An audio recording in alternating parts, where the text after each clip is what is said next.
Hello friends, welcome back to बायोवॉफन। आज का जो हमारा टॉपिक रहने वाला है that is membrane proteins. Membrane proteins का स्ट्रक्चर और उनके बेसिक फंक्शंस जो हैं उनको हम इस वीडियो में डिस्कस करने वाले हैं। जैसा कि आप सभी को पता है, सेल बायोलॉजी की एक सीरीज़ चल रही है, तो अगर आपने पिछले लेक्चर्स गो थ्रू नहीं किए हैं, पहले उन्हें आप गो थ्रू करें, उसके बाद जो है वो नेक्स्ट लेक्चर्स के ऊपर जो है वो जाएं, क्योंकि बेसिक अंडरस्टैंडिंग होना ज़रूरी है। मेजर टॉपिक्स को आप तभी समझ पाएंगे जब आपको बेसिक अंडरस्टैंडिंग रहेगी। इसी तरह से बायोकेशन एकेडमी यूट्यूब चैनल पे भी हमारी सीरीज़ जो हैं वो चल रही हैं। मॉलिक्यूलर बायोलॉजी की सीरीज़ वहाँ पे चल रही है, इकोलॉजी की सीरीज़ वहाँ पे चल रही है। तो अगर आपने उनको गो थ्रू नहीं किया है, नीचे डिस्क्रिप्शन बॉक्स में आपको सभी सीरीज़ का लिंक मिल जाएगा, आप वहाँ से उनको गो थ्रू कर सकते हैं। और भी बहुत सारी जानकारी के लिए आप हमें अलग अलग प्लेटफॉर्म्स पे फॉलो कर सकते हैं, हमारे साथ जुड़ सकते हैं। नीचे डिस्क्रिप्शन बॉक्स में आपको सभी के लिंक मिल जाएंगे, आप अकॉर्डिंगली हमें वहाँ पे ज्वाइन कर सकते हैं। तो चलिए आज की इस वीडियो में हम लोग आगे बढ़ते हैं और देखते हैं कि क्या नया आज हमें जानने को मिलेगा। हम बात कर रहे हैं प्रोटीन्स की, है ना। तो सबसे पहले हम ये देखेंगे कि प्रोटीन्स जो हैं वो मेम्ब्रेन के साथ किस तरह से बिहेव करती हैं। अगर हम प्रोटीन की इंटरेक्शन की बात करें तो मेम्ब्रेन के साथ 3 डिफरेंट वेज में प्रोटीन्स जो है वो इंटरेक्ट करती हैं। तो membrane proteins can be classified into 3 categories, ठीक है, on the basis of their position, कि मेम्ब्रेन के ऊपर उस प्रोटीन की पोजीशन कहाँ पे है ना, कैसा वो बिहेव कर रही है, उसके बेसिस पे आपके पास 3 प्रोटीन्स होती हैं: integral membrane protein, lipid anchored proteins और पेरिफेरल प्रोटीन्स। लास्ट लेक्चर में भी इस चीज के बारे में डिस्कस कर चुके हैं। अब हम सबसे पहले डिस्कस करते हैं इंटीग्रल मेम्ब्रेन प्रोटीन्स के बारे में। इनको ट्रांस मेम्ब्रेन प्रोटीन्स भी कहा जाता है। क्यों कहा जाता है? क्योंकि मान लीजिए ये है मेम्ब्रेन, ठीक है, तो इंटीग्रल मेम्ब्रेन प्रोटीन का मतलब क्या होता है, इसके पास 3 डोमेन्स होती हैं जो कि कुछ इस तरह से रहती हैं, ठीक है। कहने का मतलब ये है कि इसके पास 3 डोमेन्स होती है ना। कौन कौन सी डोमेन? एक तो सेल के बाहर जो एक्सोप्लाज्मिक स्पेस में एक डोमेन पड़ी हुई है,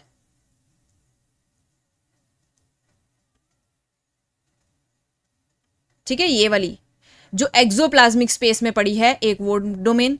एक जो साइटोसोल में पड़ी है, सेल का जो साइटोसोल है उसमें जो पड़ी हुई है वो साइटोसोलिक डोमेन। और एक बीच में जो हाइड्रोफोबिक कोर है ना, जो इसको स्पैन करने में हेल्प कर रहा है, वो है, ठीक है। तो 3 आपके पास डोमेन्स होती हैं। The cytosolic exoplasmic domains have hydrophilic exterior surfaces that interacts with the aqueous environment on cytosolic and exoplasmic faces of the membrane. अब जैसा कि आप सभी को पता है कि सेल के बाहर वाला साइड जो होता है that is also watery, and अंदर वाला साइड जो होता है दैट इज ऑल्सो वॉटरी। तो यहाँ पे इंटरेक्ट करने के लिए इसकी जो ये डोमेन्स होंगी वो भी कैसी होंगी? हाइड्रोफिलिक होंगी। अगर हाइड्रोफिलिक नेचर होगा तभी तो ये इस एनवायरनमेंट के साथ इंटरेक्ट कर पाएंगी। नेक्स्ट ये कहता है the membrane spanning segment usually contain many hydrophobic amino acid. कहने का मतलब ये है, ये जो हाइड्रोफोबिक कोर है इसका, इसमें बहुत सारे हाइड्रोफोबिक अमाइनो एसिड पड़े होते हैं। ये हाइड्रोफोबिक अमाइनो एसिड्स की साइड चेन्स जो हैं वो आउटवर्ड वाली साइड को, बाहर वाली साइड को प्रोट्रूड करके, यानी कि बाहर वाली साइड की तरफ को अपना साइड चेन जो है वो निकाल के रखती है वो, ताकि वो हाइड्रोफोबिक कोर जो है वो उस फॉस्फोलिपिड के हाइड्रोफोबिक एनवायरनमेंट के साथ इंटरेक्ट कर सके, राइट। अगर मैं थोड़ा सा इसको इलैबोरेट करके दिखाऊं तो ये कुछ इस तरह से होते हैं कि यहाँ पे हाइड्रोफोबिक अमाइनो एसिड्स रहेंगे, है ना, और फिर क्या होते हैं, ये अमाइनो एसिड्स किस तरह से साइड चेन्स पड़ी होती हैं। ये साइड चेन्स जो होती है ना, क्योंकि हाइड्रोफोबिक अमाइनो एसिड है, इसके साथ यहाँ पे ये जो बाइलेयर में ये जो लेग्स पड़ी हुई हैं इसकी लिपिड की, तो ये टेल्स भी हाइड्रोफोबिक की थी। अब यहाँ पे इसको सर्वाइव करने के लिए हाइड्रोफोबिसिटी ही तो चाहिए। तो ये हाइड्रोफोबिक और हाइड्रोफोबिक ये वाला सराउंडिंग जो है आपस में बॉन्डिंग कर लेता है, ठीक है। जैसे आप सभी को पता है कि लाइक अट्रैक्ट्स लाइक, है ना, एक जैसे जो है वो एक दूसरे के साथ रहते हैं। तो हाइड्रोफोबिक एनवायरनमेंट में हाइड्रोफोबिक वाला ही सेगमेंट चाहिए। बाहर जो है वो हाइड्रोफिलिक एनवायरनमेंट है, इसीलिए जो दोनों इसकी डोमेन्स हैं वो भी कैसी हैं? हाइड्रोफिलिक। राइट। अभी बोल रहे हैं the membrane spanning domains consist of one और मोर अल्फा हेलिसेस और ऑफ मल्टीपल बीटा स्ट्रैंड्स। अब ये कहता है कि ये जो आपका हाइड्रोफोबिक कोर है ना, ये हाइड्रोफोबिक कोर में जो ये अमाइनो एसिड्स पड़े हुए हैं, ये ऐसे ही नहीं रैंडमली नहीं पड़े होते, या तो ये अल्फा हेलिक्स की फॉर्म में पड़े होंगे या फिर ये कोई मल्टीपल बीटा स्ट्रैंड्स की फॉर्म में, है ना, वहां पे एग्जिस्ट करेंगे, जिसकी वजह से वहां पे जो एक हाइड्रोफोबिक कोर है वो क्रिएट होगा। ठीक है, कैसे क्रिएट होगा, क्या अल्फा हेलिक्स कैसे बनता है, ये सब कुछ हम आगे देखेंगे। उससे पहले हम दूसरी अपनी प्रोटीन के बारे में बात करते हैं, that is lipid anchored protein. Lipid anchor protein जैसा कि आप सभी को पता है कोवलेंटली बाउंड होती है एक या एक से ज्यादा लिपिड मॉलिक्यूल्स के साथ। अब क्या होता है कि जो हाइड्रोफोबिक टेल होती है ये वाली, ठीक है, जो मेम्ब्रेन के अंदर पड़ी हुई है, ये क्या करती है, ये इस प्रोटीन को, है ना, ये इस प्रोटीन को इस तरह से ऐसे अपने साथ लिंक कर लेती है। ठीक है, ये कोवलेंट बॉन्ड उसके साथ क्रिएट कर लेती है, जिसकी वजह से ये जो प्रोटीन है, लिपिड एंकर्ड प्रोटीन है, ये मेम्ब्रेन को स्पैन किए बिना मेम्ब्रेन के साथ जुड़ जाती है। राइट। अभी बोल रहे the polypeptide chain itself does not enter the phospholipid bilayer. कहने का मतलब ये है कि ये जो देखो कोई भी प्रोटीन है ना, वो किससे बनी होती है, अमाइनो एसिड से। बहुत सारे अमाइनो एसिड्स, है ना, जब पेप्टाइड बॉन्ड से जुड़ते हैं इसको हम कहते हैं पॉलीपेप्टाइड चेन। तो कहने का मतलब ये है, ये कहता है कि ये जो आपकी प्रोटीन है, इसकी पॉलीपेप्टाइड चेन फॉस्फोलिपिड बाइलेयर में एंटर नहीं करती, बस इसकी टेल के साथ क्या है, बॉन्ड क्रिएट कर लेती है। राइट। अब बॉन्ड क्रिएट करने की वजह से ये एक तरह से मेम्ब्रेन के साथ, फॉस्फोलिपिड बाइलेयर के साथ जुड़ गई है। क्लियर हो गई बात। तीसरी हमारे पास आती है peripheral membrane protein. They are bound to membrane either directly by interactions with integral or lipid anchored membrane proteins or directly by interaction with the lipid head groups। अब देखो ये जो पेरिफेरल मेम्ब्रेन प्रोटीन्स होती है ना, ये होती है सबसे ज्यादा चालाक। क्या ये या तो ऑलरेडी जो प्रोटीन है ना, इंटीग्रल मेम्ब्रेन प्रोटीन इस तरह से स्पैन थी, ये उसके साथ जाकर के जुड़ जाएंगी, है ना, इनडायरेक्टली मेम्ब्रेन के साथ ही जुड़ रही है ना, अगर इसके साथ जुड़ रही है तो भी, या फिर जो लिपिड एंकर्ड प्रोटीन हमारे पास पड़ी हुई थी ये जाके उसके साथ जुड़ जाएंगी। अगर इन दोनों में से इसको किसी का साथ नहीं मिला तो ये क्या करती हैं, जो हमारा हेड ग्रुप होता है ना, ये बाइलेयर का, ठीक है, लिपिड का बेसिकली, ये इसके हेड ग्रुप के साथ जाकर के इंटरेक्ट कर जाती है और वहां पे अपना घर बना लेती है। तो ये इनडायरेक्टली इन वेज से भी इंटरेक्ट कर सकती है और डायरेक्टली इस वेज से भी इंटरेक्ट कर सकती है ना। और एक और चीज, ये बाहर यानी कि एक्सटर्नल वाली साइड पे भी हो सकती हैं और साइटोसोल वाली साइड पे भी हो सकती हैं। दोनों को पेरिफेरल मेम्ब्रेन प्रोटीन ही कहा जाता है, बस उनकी पोजीशन की वजह से थोड़ा सा चेंज आ जाता है कि जो बाहर एक्सटीरियर वाली साइड पे होंगी उनको हम बोलेंगे एक्सोप्लाज्मिक पेरिफेरल मेम्ब्रेन प्रोटीन्स, है ना, और जो अंदर वाली साइड पे होंगी उनको हम कहेंगे cytosolic peripheral membrane proteins. That's it. ठीक है, बाकी जो है ऑलमोस्ट सेम रहती हैं ये। Peripheral membrane protein can be bound to either to the cytosolic or exoplasmic phase of the plasma membrane। तो सेम चीज है जो मैंने अभी आपको बताई कि ये एक्सटीरियर में भी प्रेजेंट हो सकती है और इंटीरियर में भी प्रेजेंट हो सकती है सेल के। ओके, अब हम बात करें सबसे पहले इंटीग्रल मेम्ब्रेन प्रोटीन की। अभी हमने देखा कि वो मेम्ब्रेन को कैसे स्पैन कर रही थी, है ना। तो ये क्या बोल रहा है, most transmembrane proteins have membrane spanning, please इसको करेक्ट करिएगा, यहाँ पे आएगा अल्फा हेलिक्स। ठीक है, कि उनके पास अल्फा हेलिसेस होते हैं। जितनी भी ट्रांसमेम्ब्रेन प्रोटीन्स होती है ना, मोस्ट के पास जो हाइड्रोफोबिक कोर उनका बना रहा है ना, वहां पे अल्फा हेलिसेस होती हैं, यानी कि जो अमाइनो एसिड्स है ना, वो अल्फा हेलिकल स्ट्रक्चर क्रिएट कर लेते हैं। ठीक है, चलिए देखते हैं कैसे। जैसे कि आपके पास ये सामने एग्जाम्पल दे रखा है ग्लाइकोफोरिन ए डाइमर का। ठीक है, डाइमर का मतलब होता है ये एक ऐसी प्रोटीन है जिसमें दो अलग अलग, ठीक है, देखो दो अलग अलग यूनिट्स आपस में जुड़ी हुई है, तब जाकर के एक प्रोटीन बनी है ना। एक तो ये वाली आप चेन देख रहे हो, ये वाली, दिस वन, है ना, ये, और एक इस तरफ वाली आप चेन देख रहे हो पूरी। ठीक है, तो ये दोनों आपस में जब जुड़ती हैं तब जाकर के एक ग्लाइकोफोरिन प्रोटीन जो है वो बनती है। क्लियर होगी बात। चलिए अब देखिए ऐसा नहीं है कि सारी डाइमर या इस फॉर्म में होती, कई जो मेम्ब्रेन प्रोटीन्स होती है ना, इंटीग्रल मेम्ब्रेन प्रोटीन, वो सिंगल मोनोमर यूनिट में भी काम जो है फंक्शनल होती हैं, ठीक है, काम करती हैं। चलिए अब ये क्या बोल रहा है, the single 23 residue membrane spanning alpha helix in each monomer is composed of amino acids with hydrophobic uncharged side chains, red and green spheres।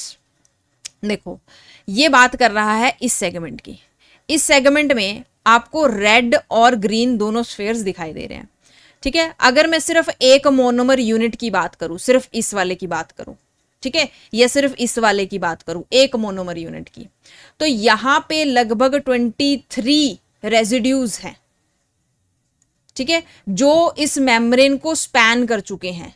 ये रेजिड्यूज एक्चुअली में क्या है, अमाइनो एसिड, जिन्होंने क्या बना रखा है, अल्फा हेलिक्स स्ट्रक्चर बना रखा है। क्लियर हुई बात, ठीक है। अब ये जो अमाइनो एसिड्स हैं ये कैसे हैं, हाइड्रोफोबिक हैं, ठीक है। अभी मैंने आपको बताया कि ये अनचार्ज होते हैं, इनके अंदर कोई चार्ज नहीं होता है, प्लस इनकी जो साइड चेन है वो भी हाइड्रोफोबिक होती हैं, जिसकी वजह से ये उस हाइड्रोफोबिक एनवायरनमेंट के साथ इंटरेक्ट कर सकती हैं, राइट। चलिए अभी क्या बोला, bye binding negatively charged phospholipid head groups the positively charged arginine and lysine residues, जो कि ब्लू स्फेयर्स में आपको दिखाए हैं, यानी कि ये इनकी बात कर रहा है ना। साइटोसोलिक वाली साइड पे देखिए आपको ब्लू स्फेयर्स दिखाई दे रहे हैं छोटे छोटे। ये ब्लू स्फेयर्स एक्चुअली में क्या है, आर्जिनिन और लाइसिन अमाइनो एसिड हैं, ठीक है। आर्जिनिन और लाइसिन रेजिड्यूज हैं जो कहाँ पे पाए जाते हैं, नियर साइटोसोलिक साइड पे ऑफ द हेलिक्स। ये हेल्प करते हैं anchor the ग्लाइकोफोरिन in the membrane, ठीक है। अब ये क्या बोल रहा है, ये बोल रहा है कि bye binding negatively charge phospholipid head groups, कि ये जो आपके पास हेड ग्रुप्स है ना लिपिड्स के, जिन लिपिड्स का जो हेड ग्रुप है ना वो कैसा होगा, नेगेटिवली चार्ज, क्योंकि देखो यहाँ पे फॉस्फेट ये सारे ग्रुप्स होते हैं तो नेगेटिवली चार्ज्ड होना लाजमी है, राइट। अब क्या करते हैं ये जो आपका प्रोटीन है इसमें आर्जिनिन और लाइसिन जो कि पॉजिटिवली चार्ज्ड अमाइनो एसिड्स होते हैं, ठीक है। अब आपने बायोकेमिस्ट्री वहां पे पढ़ी होगी, बायोकेमिस्ट्री में ये आता है कि कितने अमाइनो एसिड्स होते हैं ना, कौन से पोलर चार्ज्ड हैं, कौन से पोलर अनचार्ज्ड हैं, है ना। तो इस तरह से ये देखिए ये बेसिक्स है ना, बेसिक्स तो अब आपको पढ़ना ही पड़ेगा। 20 स्टैंडर्ड अमाइनो एसिड्स होते हैं, ठीक है। कौन कौन से होते हैं, कुछ एसेंशियल होते हैं, कुछ नॉन एसेंशियल होते हैं, कुछ पोलर होते हैं, कुछ अनचार्ज होते हैं, ठीक है। अब जैसे पॉजिटिवली चार्ज अगर आप देखो तो 2 अमाइनो एसिड्स होते हैं, ठीक है। वैसे ही नेगेटिवली चार्ज्ड 3 अमाइनो एसिड्स होते हैं, ठीक है। तो इस तरह से आपको याद रखना है कि जो आपके ये पॉजिटिवली चार्ज्ड अमाइनो एसिड है ना, कौन, आर्जिनिन और लाइसिन, ठीक है, ये क्या करते हैं, ये इस नेगेटिवली चार्ज्ड जो ये हेड ग्रुप्स है ना इनके साथ जाकर के, क्योंकि अब देखो वहां पे अट्रैक्शन तो होगी ना, तो अट्रैक्शन की वजह से ये जो मेम्ब्रेन है, ये जो स्पैनिंग है या फिर ये जो आपकी प्रोटीन है वो इसी जगह पे रहती है, ठीक है, इसी जगह पे एंकर हो जाती है, यहीं पे धस के रह जाती है, ऐसा समझ लो। क्लियर हो गई बात। चलिए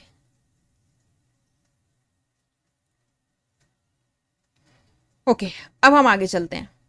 क्या बोल रहा है, adjacent side chains glycosylated with carbohydrate chains, ठीक है। देखो ऊपर वाली साइड पे ये एक्सोप्लाज्मिक यानी कि एक्स्ट्रा सेलुलर डोमेन है, सेल से बाहर वाला डोमेन, इसके ऊपर आपको ये green green green green diamond जो है वो आपको दिखाई दे रहे हैं। ये क्या है, ये है कार्बोहाइड्रेट, ठीक है। कोई ना कोई शुगर मोइटी जो है वो यहाँ पे जुड़ जाती है जब, तब हम उसको कहते हैं कि ग्लाइकोसाइलेटेड साइड चेन्स हैं, ठीक है। ग्लाइकोसाइलेशन का मतलब होता है किसी भी प्रोटीन के ऊपर किसी शुगर मोइटी का, किसी कार्बोहाइड्रेट का आकर के जुड़ जाना, ठीक है। दैट मीन्स कि वो ग्लाइकोसाइलेशन हो चुकी है। Attach to the serine, specific serine, threonine and asparagine residue. अब ये कहता है कि ये जो ग्लाइकोसाइलेशन हो रही है, यानी कि ये जो कार्बोहाइड्रेट आकर के जुड़ रहे हैं, ये रैंडमली कहीं नहीं जुड़ते, ठीक है। ये स्पेसिफिकली सीरीन के ऊपर थ्रियोनिन के ऊपर, और एस्पार्जिन रेजिड्यूज होते हैं जो उनके ऊपर आके ही जुड़ते हैं। क्लियर होगी बात? I hope this is clear. ठीक है, चलिए अब ये क्या बोल रहा है, the hydrophobic side chains of the alpha helix in one monomer are in pink, ठीक है, those of other monomer in green. अब यहां पे जस्ट आपको यहां पे इस पार्ट को थोड़ा सा बड़ा करके दिखाया है, दो अलग अलग डाइमर्स हैं, है ना, ये एक मोनोमर यूनिट ये आपको दिख रही है, ठीक है, और दूसरी आपको ये रेड वाली दिख रही है। अब इनकी साइड चेन्स दिखा रखी है, देखो इसकी पिंक में दिखा रखी है और इसकी किस में दिखा रखी है, ग्रीन कलर में दिखा रखी है। ठीक है, यही साइड चेन्स जो हैं वो इन फोस्फोलिपिड्स के साथ जो है इस हाइड्रोफोबिक एरिया में इंटरैक्ट करते हैं। ठीक है, तो ये coiled dimer stabilized by the van der Waals interaction between adjacent side chains, है ना। अब देखो ये पूरा का पूरा डाइमर भी तो एक दूसरे के साथ जुड़ रहा है ना, तो यानी कि यहाँ पे भी जो यहाँ पे साइड चेन्स होंगी और यहाँ पे जो साइड चेन्स होंगी उनके बीच में वंडर वॉल फोर्सेस क्रिएट हो जाती हैं, है ना, हाइड्रोफोबिक इंटरेक्शंस यहाँ पे क्रिएट हो जाती हैं लेयर और टेल और ये हाइड्रोफोबिक कोर के बीच में। ठीक है, तो ये वंडर वॉल्स की वजह से स्टेबलाइज होता है डाइमर। ठीक है, और ये ही कोर जो है ये बाद में इस पूरे लिपिड बाइलेयर के साथ, ठीक है, अंदर वाली साइड पे हाइड्रोफोबिक इंटरेक्शंस की वजह से स्टेबलाइज हो पाता है। ठीक है, आई होप दिस इज क्लियर। चलिए अब हम आगे बढ़ते हैं और थोड़ा सा जानेंगे एक्वापोरिन्स के बारे में कि एक्वापोरिन्स क्या होते हैं। The Aquaporins are a large family of highly conserved proteins that transport water, glycerol, and other hydrophilic molecules across biomembranes. अभी बोल रहे हैं एक्वापोरिन्स जो होते हैं ना वो बहुत मतलब लार्ज फैमिली है ये हाईली कंजर्व्ड प्रोटीन्स की। इनका देखो, इनकी जो फैमिली ऑफ प्रोटीन है ना एक्वापोरिन्स, इनका काम क्या है, या ये बेसिकली हाइड्रोफिलिक मॉलिक्यूल्स को ही ट्रांसपोर्ट करते हैं बायोमेम्ब्रेन्स के थ्रू। ठीक है, जैसे कि कोई सेल है और सेल के अंदर इस तरह से क्या है, एक्वापोरिन प्रेजेंट है। अब ये क्या करेगा, अपने अंदर से सिर्फ क्या चीजें जाने देगा, जो हाइड्रोफिलिक होंगी, वाटर लविंग होंगी। ठीक है, जैसे कि खुद वाटर हो गया, ग्लिसरॉल हो गया, इस तरह की जो चीजें हैं हाइड्रोफिलिक मॉलिक्यूल्स, वो ही इसके थ्रू मेम्ब्रेन को क्रॉस करके सेल के अंदर या सेल से बाहर जा सकती हैं। राइट, एक्वापोरिन्स खास क्यों है, क्योंकि एक्वापोरिन्स जो है ना they are tetramer of 4 identical subunits. ठीक है, कहने का मतलब ये है जैसे ये सब यूनिट्स है ना 1 2 3 और 4, 1 2 3 2 3 और 4, इस तरह की 4 आइडेंटिकल सब यूनिट्स। ठीक है, ये 4 आइडेंटिकल सब यूनिट्स जब जुड़ती है ना, ठीक है, तो उसको आप क्या बोलते हैं, टेट्रामर बोलते हैं। ठीक है, तो 4 आइडेंटिकल सब यूनिट्स जब आपस में जुड़ती हैं वो टेट्रामर क्रिएट करती हैं, और इसी को आप क्या कहते हो, एक्वापोरिन्स कहते हो। ईच ऑफ द 4 सब units has 6 membrane spanning alpha helices. अब जो एक यूनिट आपके पास है, क्योंकि 4 जो है वो आपस में मिल के बना रही है ना, इस तरह से 4 यूनिट आपस में मिलकर के एक्वापोरिन बना रही है। अगर आप एक यूनिट को उठाओ तो इसमें लगभग 6 अल्फा हेलिक्स प्रेजेंट होते हैं। ठीक है, some of which traverse the membrane at oblique angles rather than perpendicularly. अब ये कहता है कि कुछ इसमें से ये जो अल्फा हेलिसेस है ना, सारी की सारी ऐसा नहीं होगा कि मेम्ब्रेन से इस तरह से परपेंडिकुलर एंगल पे ही है, कुछ जो है वो ऑब्लिक एंगल्स पे भी हो सकते हैं, यानी कि कुछ इस तरह से टेढ़े फेढ़े एंगल्स पे। ठीक है, इस तरह से भी प्रेजेंट हो सकते हैं, इन एंगल्स पे भी प्रेजेंट हो सकते हैं।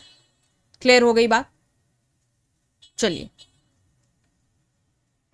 नेक्स्ट बात करते हैं structural model of 2 multipass membrane proteins की। ठीक है, यानी कि यहां पे हम उन प्रोटीन्स को डिस्कस करने वाले हैं जो मेम्ब्रेन को एक बार स्पैन ना करे बल्कि बार बार करे।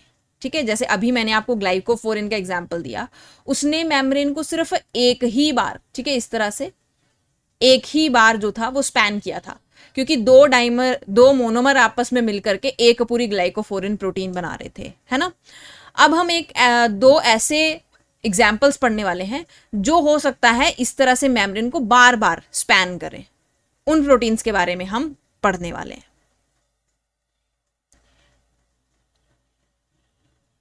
चलिए, जैसे कि सबसे पहले आपके पास आ गया बैक्टीरियोरोडोप्सिन, ठीक है। बैक्टीरियोरोडोप्सिन में आप देख सकते हो, देखो कितने सारे अल्फा हेलिसेस है ना, और इन्होंने देखो कितनी बार मेम्ब्रेन को स्पैन कर रखा है। ये इसका एक्सटीरियर सेल के बाहर वाला पोर्शन, ये वो वाला पोर्शन है जो मेम्ब्रेन के अंदर एम्बेडेड है, हाइड्रोफोबिक कोर वाला, और ये है साइटोसोल वाला पोर्शन, सेल के अंदर वाला, ठीक है। बीच में जो आप ब्लैक सा मॉलिक्यूल देख रहे हैं दैट इज रेटिनल। अब बैक्टीरियोरोडोप्सिन होता क्या है, ये एक फोटो रिसेप्टर है इन सर्टेन बैक्टीरिया, बहुत सारे बैक्टीरियाज में ये पाया जाता है। कहने का मतलब ये है, जैसे बैक्टीरिया है उसको पता चल जाता है कि लाइट कहाँ से आ रही है, कैसे, क्योंकि उसके पास फोटो रिसेप्टर्स होते हैं, है ना। तो ये फोटो को कैच करने में, बताने में कि भाई इस साइड को लाइट है, बैक्टीरिया फिर लाइट की साइड को ट्रेवल कर सकता है। तो फोटो रिसेप्टर्स जो हैं वो बहुत सारे बैक्टीरियाज में पाए जाते हैं। The 7 hydrophobic alpha helices in bacteriorhodopsin traverse the lipid bilayer रफली perpendicular to the plane of the membrane, ठीक है। अभी बोल रहा है कि देखो अलग अलग 7 हाइड्रोफोबिक अल्फा हेलिसेस है ना बैक्टीरियोरोडोप्सिन में होती हैं, किसमें, हाइड्रोफोबिक कोर में, राइट।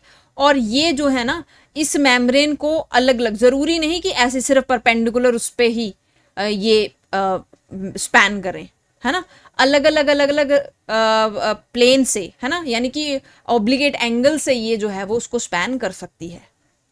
और यहाँ पे दिखाया भी है, देखो हर कोई परपेंडिकुलरली स्पैन नहीं कर रहा है, कुछ जो है वो टेढ़ी मेढ़ी, है ना, टेढ़े मेढ़े एंगल से भी स्पैन कर रही हैं। उसके बाद क्या है, और रेटिनल मॉलिक्यूल जो कि आपको ये ब्लैक कलर में दिखाया गया है, covalently attach to one helix absorbs light, ठीक है। तो ये जो रेटिनल मॉलिक्यूल है ना जो कोवलेंटली अटैच है ना, अब देखना पड़ेगा कि ये किस हेलिक्स के साथ अटैच है, बट ये किसी ना किसी हेलिक्स के साथ वहां पे अटैच होती है। ये एक्चुअली में लाइट को एब्जॉर्ब करती है, इसका काम क्या है रेटिनल का, लाइट को एब्जॉर्ब करना, ठीक है। The large class of G protein coupled receptors in eukaryotic cells also have 7 membrane spanning alpha helices, ठीक है। अब अगर आप यूकैरियोटिक सेल यानी कि हमारे जैसे ह्यूमन सेल यूकैरियोटिक सेल है ना, प्लांट सेल यूकैरियोटिक सेल है, उनकी अगर आप बात करो तो उनमें जी प्रोटीन कपल्ड रिसेप्टर पाए जाते हैं, उनका भी ऑलमोस्ट स्ट्रक्चर सेम ही होता है। इसी तरह की 7 मेम्ब्रेन स्पैनिंग अल्फा हेलिसेस वहां पे भी प्रेजेंट होती हैं, ठीक है। कैसे स्पैन कर रही होगी, देखो ऐसे मेम्ब्रेन है ना, तो मान लो कि यहां से स्पैन करना शुरू किया, 1 2 3 4 5 6 और 7, ठीक है। तो ये होगी 7 बार इसने स्पैन किया है, तो 7 अल्फा हेलिस यानी कि 7 मेम्ब्रेन स्पैनिंग अल्फा हेलिसेस इसके पास है। क्लियर होगी बात। Their 3 dimensional structure is thought to be similar to the bacteriorhodopsin. तो हमारी बॉडी में यानी कि हमारे सेल्स में जो जी प्रोटीन कपल रिसेप्टर पाया जाता है ना, वो डायरेक्टली किसके साथ एसोसिएटेड है, किसके जैसा दिखता है, बैक्टीरियोरोडोप्सिन के साथ दिखता है। उन दोनों का जो 3D स्ट्रक्चर है वो ऑलमोस्ट सेम लगता है ना। हमारे जो आई है उसमें ये जो रेटिना वगैरह पड़ा हुआ है वो भी तो सेम ही है ना, फोटो रिसेप्टर्स ही है हमारी आईज में, इसीलिए हम सारी जितनी भी दुनिया है उसको देख पा रहे हैं, ठीक है। नेक्स्ट हम बात कर रहे हैं किसकी, ग्लिसरोल की। पहले हमने रोडोप्सिन की बात की, ठीक है। दूसरा एग्जाम्पल है हमारे पास ग्लिसरोल की। अब देखो ग्लिसरोल में ये चीज और अच्छे से बताई है, क्यों, क्योंकि इसमें देखो इसका फ्रंट वाला हिस्सा भी दिखाया है और इसका बैक वाला हिस्सा भी दिखाया है।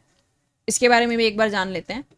Several membrane spanning alpha helices that are at oblique angles, ठीक है। कहने का मतलब है देखो इस साइड से भी एंट्री हो रही है ना, जरूरी नहीं है कि परपेंडिकुलरली ही एंट्री हो मेम्ब्रेन के अंदर, है ना, ये किसी भी साइड से ओब्लिक एंगल से एंटर कर सकती है। The 2 helices that penetrate only half way through the membrane, जो कि आपको पर्पल विद येलो एरोज, ठीक है, इसके बारे में बताया है। अभी ये इसके बारे में बात कर रहा है कि ये जो 2 हेलिसेस है ना, देखो इन्होंने कंप्लीटली इसको पेनिट्रेट नहीं किया हुआ, यहां तक मेम्ब्रेन है, यानी कि इन्होंने हाफ उसको मेम्ब्रेन को पेनिट्रेट किया है, उसमें से ये गुजरी हैं। And 1 along membrane spanning helix with a break और डिस्टोर्शन इन द मिडल, ठीक है। अब अगर आप देखो एक जो है वो तो सीधी है, लेकिन दूसरी जो अगर आप देख रहे हो ना हेलिक्स, वो कैसी है, डिस्टॉर्टेड है, थोड़ी सी ब्रेक है वहां पे, है ना। अभी बोल रहे the glycerol molecule in the hydrophilic core is coloured red. तो यहाँ पे एक ग्लिसरॉल मॉलिक्यूल भी होता है जिसको रेड कलर से इन्होंने दिखाया है। ठीक है, याद रखिए हम ग्लिसरॉल की बात कर रहे हैं अभी। उसके बाद क्या बोल रहा है, the protein structure was approximately positioned in the hydrocarbon core of the membrane by finding the most hydrophobic 3 micrometer slab of the protein perpendicular to the membrane plane। ठीक है, ये बोल रहा है कि ये जो प्रोटीन स्ट्रक्चर है ना, ये अप्रोक्सीमेटली ज्यादातर आपको देखो ना कहां पे मिलेगा, ज्यादातर आपको हाइड्रोफोबिक कोर में मिलेगा मेम्ब्रेन की। ठीक है, कैसे, अगर आप इसकी थिकनेस देखोगे ना, लगभग 3 माइक्रोमीटर आपको 3 माइक्रोमीटर मोटी जो स्लैब है ना, वो आपको देखने को मिलेगी प्रोटीन की, जो किसके परपेंडिकुलर है, इस मेम्ब्रेन के परपेंडिकुलर, जैसे इन्होंने यहाँ पे दिखा रखा है ना। फिर इसका 180 डिग्री का व्यू भी दिखाया है कि फ्रंट से ऐसा दिखेगा और बैक से ये कुछ ऐसा दिख रहा है। कि अगर आप देखो ये नीली वाली जो आपको 2 दिखाई गई है ना, ये कम स्पैन कर रही हैं। अगर आप ब्राउन वाली देखो, ये ज्यादा स्पैन करके बिल्कुल है ना बाहर निकल जा रही है इस मेम्ब्रेन से। क्लियर होगी बात। और आपको बता भी दिया है कि इसमें एक जो हेलिक्स होता है ना, वो थोड़ा सा डिस्टॉर्टेड होता है ना, और उनके बीच में जो है वो क्या प्रेजेंट होता है, रेड कलर से जो आपको दिखाया है that is glycerol molecule present होता है, रेजिड्यू प्रेजेंट होता है। ठीक है, आई होप दिस इज क्लियर। चलिए, अब हमने 2 अलग अलग एग्जाम्पल देख लिए है ना, जो मल्टीपल स्पैनिंग का भी देख लिया है ना, उसी तरह से एक 7 पास प्रोटीन भी देख लिया आपने, जो 7 बार उसको स्पैन कर रही थी। अब हम बात करते हैं चार्ज रेजिड्यू की, कि ये जो चार्ज रेजिड्यूज होते हैं ना, they can orchestrate the assembly of multimeric membrane proteins, कि जो मल्टीमेरिक मेम्ब्रेन प्रोटीन्स होती हैं है ना, अलग अलग डोमेन से मिलकर के बनी होती हैं, उनको मेम्ब्रेन के अंदर स्टेबलाइज कौन करता है, कौन उनको जोड़ करके पूरी की पूरी एक मेम्ब्रेन प्रोटीन क्रिएट करता है, तो ये चार्ज रेजिड्यूज इसके लिए रिस्पॉन्सिबल होते हैं। कैसे ये कर पाते हैं उसको देखते हैं। इसको समझते हैं हम टी सेल रिसेप्टर से। ठीक है, जब आप लोग इम्यूनो पढ़ेंगे या कुछ लोगों ने पढ़ी होगी, वहां पे आता है टी सेल रिसेप्टर है ना, जिसका काम क्या होता है, एंटीजेंस को रिकॉग्नाइज करना। तो ये एक अच्छा एग्जाम्पल है, क्योंकि यहाँ पे ये जो पूरा टीसीआर जो टी सेल रिसेप्टर है ना, इसकी असेंबली चार्ज रेजिड्यूज की मदद से होती है। कैसे है वो देखो, बोला the T cell receptor for antigen is composed of 4 separate dimers, कि ये जो टी सेल रिसेप्टर है ना, ये 4 अलग अलग डाइमर से मिलकर के बना होता है। पहला कौन सा है, एन अल्फा बीटा पेयर। ठीक है, जैसे आप देख रहे हो यहाँ पे अल्फा बीटा पेयर है। ये alpha beta pair directly responsible है किसके लिए, एंटीजन रिकॉग्निशन के लिए। इसका काम है एंटीजन को रिकॉग्नाइज करना। और उसके बाद एक्सेसरी सब यूनिट्स आ जाते हैं, जिनको आप कलेक्टिवली क्या क्या देते हो, CD3 कॉम्प्लेक्स क्या देते हो। ठीक है, और फिर आ जाती हैं जीटा सब यूनिट्स। ठीक है, जैसे कि आपको यहां पे दिख रही हैं, ये आपस में जुड़ी होती हैं, होमोडाइमर होती है, यानी कि एक मोनोमर ये वाला, एक मोनोमर ये वाला, दोनों सेम होती हैं, इसलिए होमोडाइमर 2 हो गई। और ये आपस में जुड़ी किससे होती हैं, डाइसल्फाइड बॉन्ड से जुड़ी रहती हैं। ठीक है, कहने का मतलब ये है, जैसे ये जीटा चेन्स है ना, एक चेन ये है, एक चेन ये है, दोनों सेम है तो होमो, और 2 है तो डाइमर। ठीक है, अब ये आपस में एक दूसरे को स्टेबलाइज, एक दूसरे के साथ कैसे जुड़ी होती हैं, तो यहाँ पे डाइसल्फाइड बॉन्ड्स प्रेजेंट होते हैं, जिनकी वजह से ये दोनों आपस में जुड़ी होती हैं। क्लियर होगी बात। अब ये क्या बोल रहा है, ये बोल रहा है जो गामा और डेल्टा सब यूनिट है ना, occurs in complex with an eta subunit. ठीक है, तो जो आपके पास ये गामा और डेल्टा सब यूनिट है ना, ये एक कॉम्प्लेक्स बनाती है विद ईटा सब यूनिट टू जनरेट एक बना देगा आपके पास गामा और ईटा वाला, जैसे आप CD3 में देख रहे हो है ना, और एक बना देगा आपके पास डेल्टा और ईटा, जो कि ये वाले CD3 में है। ठीक है, तो कहने का मतलब ये है, गामा जो है वो जाकर के एक ईटा के साथ जुड़ेगी, और एक डेल्टा जो है वो एक ईटा उसके साथ जुड़ती है, तब जाकर के एक पूरा कॉम्प्लेक्स तैयार होता है, जिसको कलेक्टिवली हम CD3 बोल देते हैं कॉम्प्लेक्स। ठीक है, अभी क्या बोल रहा है, the transmembrane segment of TCR alpha and beta chains each contain positively charge residues, जो कि आपको ब्लू कलर में दिखाए हैं। ठीक है, कि अल्फा वाली के पास भी और बीटा वाली के पास भी, है ना, एक अल्फा वाली चेन होगी, एक बीटा वाली चेन होगी, इनके पास पॉजिटिव चार्ज वाले रेजिड्यूज होते हैं जो आपको ब्लू कलर में दिखा रखे हैं।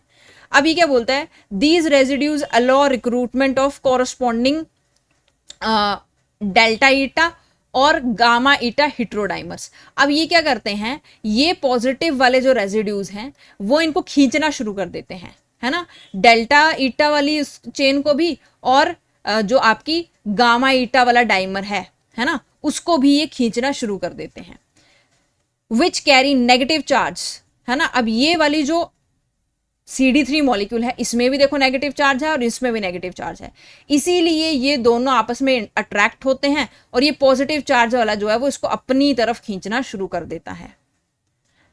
The appropriate depth of the hydrophobic core of the bilayer, ठीक है, तो ये हाइड्रोफोबिक रीजन में होते हैं चार्जेस। क्लियर है बात।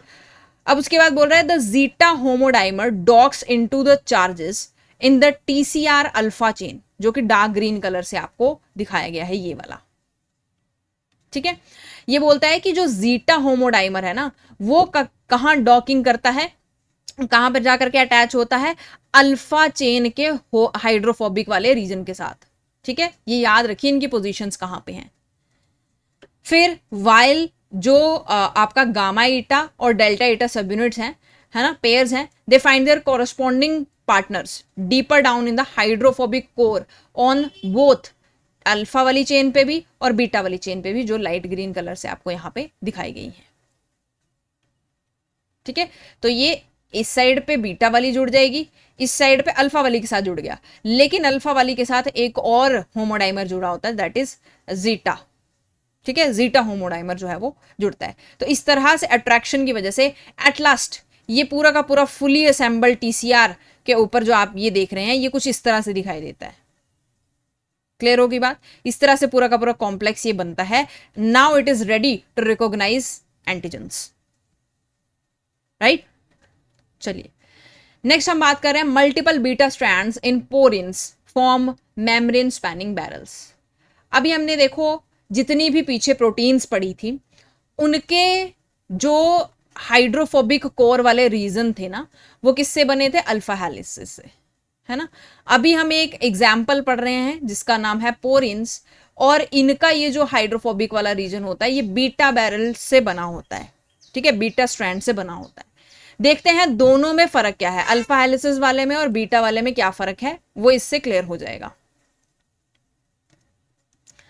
Porins are ट्राइमर्स of identical subunits, ठीक है। आइडेंटिकल सब यूनिट्स का मतलब क्या है, ट्राइमर का मतलब सेम यूनिट्स, ठीक है। जैसे ये पोरिन है, ये 3 यूनिट से मिलकर के बना है और ये तीनों यूनिट्स जो हैं वो सेम होती हैं, इसीलिए इसको क्या बोला, ट्राइमर, ठीक है। इन ईच सब यूनिट, हर एक सब यूनिट में 16 बीटा स्ट्रैंड्स, ठीक है, वो प्रेजेंट होते हैं, यानी कि 16 बीटा स्ट्रैंड्स आपस में असेंबल हुए तब जाकर के इसकी एक सब यूनिट तैयार हुई। फिर इसी तरह से दोबारा 16 बीटा स्ट्रैंड्स जो है वो असेंबल हुए तो दूसरी सब यूनिट, और दोबारा से 16 बीटा स्ट्रैंड जो हैं वो असेंबल हुए तब जाके तीसरी सब यूनिट तैयार हुई। इस तरह से एक पूरा का पूरा पोरिन जो आपका प्रोटीन है वो बन करके तैयार होता है, ठीक है। From a sheet that twist into a barrel shape structure with a pore in the centre. अब ये बोल रहा है कि ये जो 16 बीटा स्ट्रैंड्स है ना, ये एक शीट, देखो जैसे आपको यहाँ पे दिखाई दे रहा है, ये है ना एक शीट लाइक स्ट्रक्चर, एक रिबन की तरह दिखाई दे रहा है आपको, है ना। तो ये जो आपस में कुछ इस तरह से ट्विस्ट हो करके एक बैरल शेप बना लेते हैं, जैसे आपको ये पीछे दिख रहा है ना, एक बैरल शेप बना लेते हैं जिसके बीच में एक क्या होता है, पोर होता है, जिसकी मदद से एक्सचेंज ऑफ मटेरियल हो सकता है, ठीक है। क्लियर हो गई बात। देखो यहां पे भी दिखा रखा है, ये देखो रिबन लाइक एक स्ट्रक्चर है ना, और एक्सोप्लाज्मिक वाली साइड पे भी है और पेरिप्लाज्मिक यानी कि साइटोप्लाज्म वाली साइड पे भी ये एग्जिस्ट कर रहा है, और बीच में देखो एक पोर लाइक स्ट्रक्चर जो है वो क्रिएट हुआ है। अब ये बोल रहा है कि पोरिन जो है ना हैज अ हाइड्रोफिलिक इंटीरियर। अभी तक हमने जितनी भी प्रोटीन्स हम पीछे पढ़ करके आए थे ना, उनका जो इंटीरियर था वो कैसा था, देखो एक्वापोरिन्स और पोरिन्स दो अलग अलग चीजें हैं। एक्वापोरिन्स कि जब हम बात करते हैं ना तो उनके ये जो बनावट है वो अल्फा हेलिसिस से थी। पोरिन्स की ये अंदर वाली जो बनावट है, ये पूरी प्रोटीन जो है ना वो बीटा शीट्स की बनी हुई है, यानी कि बीटा स्ट्रैंड्स की बनी हुई है। क्लियर है बात? अब यहां पे जो ये इसका इंटीरियर वाला साइड होता है ना, अंदर वाला साइड, वहां पे देखो हाइड्रोफोबिक था कोर। यहां पे इसका ये जो इंटीरियर वाला साइड है वो कैसा होता है? हाइड्रोफिलिक होता है, यानी कि पोरिन्स जो होते हैं ना वो इनसाइड आउट होते हैं। ठीक है। इन अ पोरिन मोनोमर, अगर एक मोनोमर की बात करें जिसमें सिर्फ क्या होंगे? 16 बीटा स्ट्रैंड्स होंगे। ठीक है, ये एक इसकी सब यूनिट बनाता है, यानी कि एक मोनोमर की बात कर रहे हैं हम। ठीक है, मोनोमर का मतलब देखो यहां पे क्या है कि ये इसी तरह से 16 बीटा स्ट्रैंड्स आपस में जुड़े और एक पोरिन बन गया। अब हम इस एक पोरिन मोनोमर की बात कर रहे हैं। ठीक है, the outward facing side chains on each of the beta strands are hydrophobic and form a non-polar ribbon-like band that encircles the outside of the barrel. ठीक है, अभी बोल रहा है कि जो पोरिन मोनोमर्स हैं ये क्या करते हैं, जो इनकी जो चेन्स होती है ना, देखो यहां पे भी बनी ये जो रिबन्स है ना, ये जो रिबन्स हैं ये एक्चुअली में क्या है? अमाइनो एसिड्स ही हैं। ठीक है, बस वहां पे ये अमाइनो एसिड्स जो थे वो इस तरह से अल्फा हेलिकल स्ट्रक्चर बना थे। ठीक है, यहां पे ये जो है वो इस तरह से शीट और रिबन लाइक स्ट्रक्चर बना रहे हैं। दैट्स इट, इतना सा फर्क है बस। राइट, अब ये क्या बोल रहा है कि ये जो यहां पे जो अमाइनो एसिड्स हैं इनकी भी तो साइड चेन्स होंगी, इनकी साइड चेन्स का भी तो फेस जो है वो बाहर वाली साइड को होगा, है ना। और ये जो बीटा स्ट्रैंड्स है ना ये कैसी होती हैं? ठीक है, अब देखो यहां पे अंदर जो भी चीज आएगी ना वो हाइड्रोफोबिक ही रहेगी, लेकिन इनका जो इंटीरियर वाला साइड है ना, क्योंकि यहाँ पे हाइड्रोफिलिक नेचर है, ये वाटर वगैरह है ना इनको सबको एक्सचेंज करने में अगर हेल्प करेगा ना तो इसका इंटीरियर कैसा होगा? हाइड्रोफिलिक होगा। ठीक है, और बाहर वाला जो हिस्सा होगा वो कैसा होगा? हाइड्रोफोबिक रहेगा। क्लियर हो गई बात? अब ये जो रिबन लाइक जो आपके ये बैंड्स है ना, ये जो आपकी स्ट्रक्चर्स हैं बीटा शीट्स, ठीक है, अब ये क्या करते हैं? ये बोलते हैं ये एक इस तरह से खुद को अरेंज कर लेते हैं कि एक बैरल टाइप शेप फॉर्म हो जाती है। ठीक है, आपको ऐसा लगता है कि किसी ने ना ऐसे मतलब जैसे आपने देखा होगा वो लकड़ी की बास्केट्स बनाते हैं, है ना, तो उस तरह से इसको पिरोया होता है नेचर ने। ठीक है, तो ये एक बैरल टाइप शेप क्रिएट कर लेता है जिसका ये बाहर वाला हिस्सा, पूरा बाहर वाला हिस्सा जो है वो कैसा होगा? हाइड्रोफोबिक, लेकिन इसके इंटीरियर वाली साइड जो होगा ना, सारी की सारी जो चीजें होंगी, जो भी अमाइनो एसिड्स होंगे उनकी साइड चेन्स हाइड्रोफिलिक होती हैं। अंदर वाले जो अमाइनो एसिड्स हैं वो हाइड्रोफिलिक होते हैं।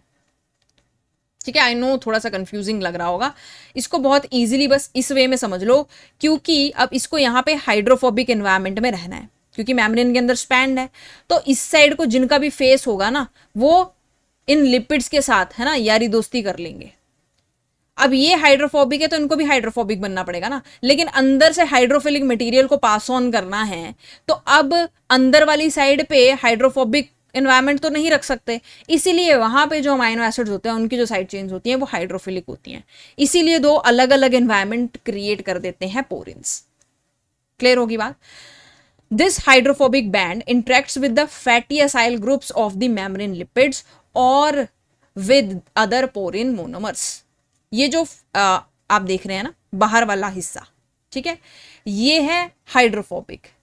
ये किसके साथ इंटरेक्ट करेगा? देखो अगर यहां पे लिपिड्स हैं इस तरह से तो इनकी जो टेल है ये हाइड्रोफोबिक है ना, इनकी जो फैटी असाइल ग्रुप्स हैं ये हाइड्रोफोबिक है, तो ये मेम्ब्रेन लिपिड्स के साथ, इनकी फैटी एसाइल चेन के साथ इंटरेक्ट करेगा। ठीक है, अगर यहाँ पे ये पोरिन को छोड़ के इसके साथ दूसरा पोरिन है तो वहां पे भी तो उसका बाहर वाला हिस्सा कैसा हुआ? सेम इसके जैसा हाइड्रोफोबिक ही होगा ना, तो हाइड्रोफोबिक और हाइड्रोफोबिक इस तरह से इंटरेक्शन होगी। क्लियर होगी बात? The side chains facing the inside of the porin monomer are predominantly hydrophilic, है ना। जो अमाइनो एसिड्स पोरिन के अंदर वाली साइड पे, है ना, इस जो गोला है ना, जो पोर है, जो यहाँ पे पोर लाइक स्ट्रक्चर क्रिएट हुआ है, उसके अंदर वाली साइड पे जो अमाइनो एसिड्स रहेंगे वो कैसे होंगे, हाइड्रोफिलिक नेचर के होंगे। They line the pore through which water small water soluble molecules cross the membrane. ठीक है, अब ये बोल रहा है देखो अगर ये एक पोर है ना, अगर मैं ऊपर से किसी पोर को देखूं तो वो तो ऐसा ही दिखेगा ना। इसका बाहर वाला हिस्सा कैसा, हाइड्रोफोबिक। अंदर वाला हिस्सा जो है ना वो पूरा लाइंड है किससे, हाइड्रोफिलिक मॉलिक्यूल से। ठीक है, थोड़ा सा डार्क अगर कलर से करके दिखाऊं तो इस तरह से ये पूरा का पूरा लाइंड होगा। अरे यार, ठीक है, तो पूरा का पूरा ये इस तरह से लाइंड है किससे, हाइड्रोफिलिक मॉलिक्यूल से। ठीक है, अब इस हाइड्रोफिलिक होने की वजह से यहां से पानी अंदर जो है वो आराम से चला जाएगा, और हाइड्रोफोबिक बाहर वाला है तो यानी कि यहाँ पे अगर दूसरा पोर इन हो तो इंटरेक्शन इजीली हो जाएगी। अगर यहाँ पे लिपिड बाय लेयर हो तब भी इंटरेक्शन इजीली हो जाएगी क्योंकि हाइड्रोफोबिक नेचर है। क्लियर होगी बात, क्यों इसको पोरिन्स को इनसाइड आउट कहा, अंदर वाला हाइड्रोफिलिक है और बाहर वाला जो हिस्सा है वो हाइड्रोफोबिक है। क्लियर होगी बात। चलिए अब हम बात करते हैं covalently attached lipid anchors some proteins to the membrane. कैसे लिपिड्स जो हैं है ना वो कुछ प्रोटीन्स को एंकर कर लेते हैं, कोवलेंट बॉन्ड कैसे बनते हैं।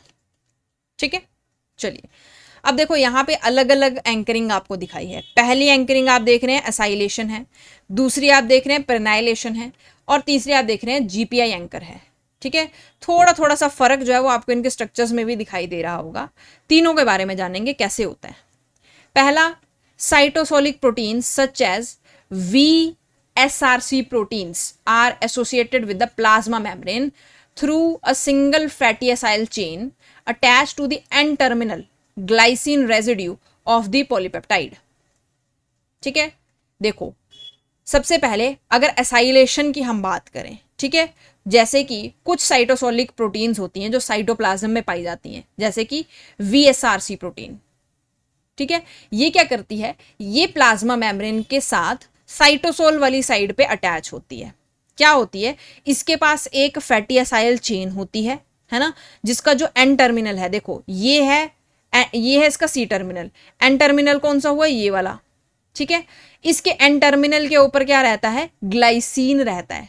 ठीक है, अब ये ग्लाइसिन रेजिड्यू जो है वो अटैच हो जाता है प्लाज्मा मेम्ब्रेन के फैटी एसाइल चेन के साथ। ये है फैटी एसाइल चेन जो प्लाज्मा मेम्ब्रेन पे पड़ी हुई थी। ठीक है, यहां पे तो लिपिड्स वगैरह ये सब कुछ प्रेजेंट होगा ही। ये किसके साथ एंकर कर जाती है, कोवलेंट बॉन्ड बनाती है हमारी जो ये प्रोटीन है साइटोसोलिक प्रोटीन, इसका जो एन टर्मिनल है, एन टर्मिनल पे क्या पड़ा हुआ है, ग्लाइसिन है, इसके साथ ये बॉन्ड बना लेती है, मतलब यहां पे बॉन्ड बनेगा। क्लियर होगी बात। अब ये क्या बोल रहा है, myristate and palmitate are common acyl anchors. ठीक है, तो ये आपको कुछ एग्जाम्पल दे रखे हैं, ये अलग अलग ये वेरी कर सकते हैं। ठीक है, ये जैसे मेरिस्टोल जो होता है वो आपका 14 कार्बन का होता है ना, पाल्मिटेट होता है 16 कार्बन का होता है। ये तो कोई कुछ असाइल एंकर्स हैं, कॉमन असाइल एंकर्स हैं। ठीक है, जो यहां पे एंकर होते हैं, राइट।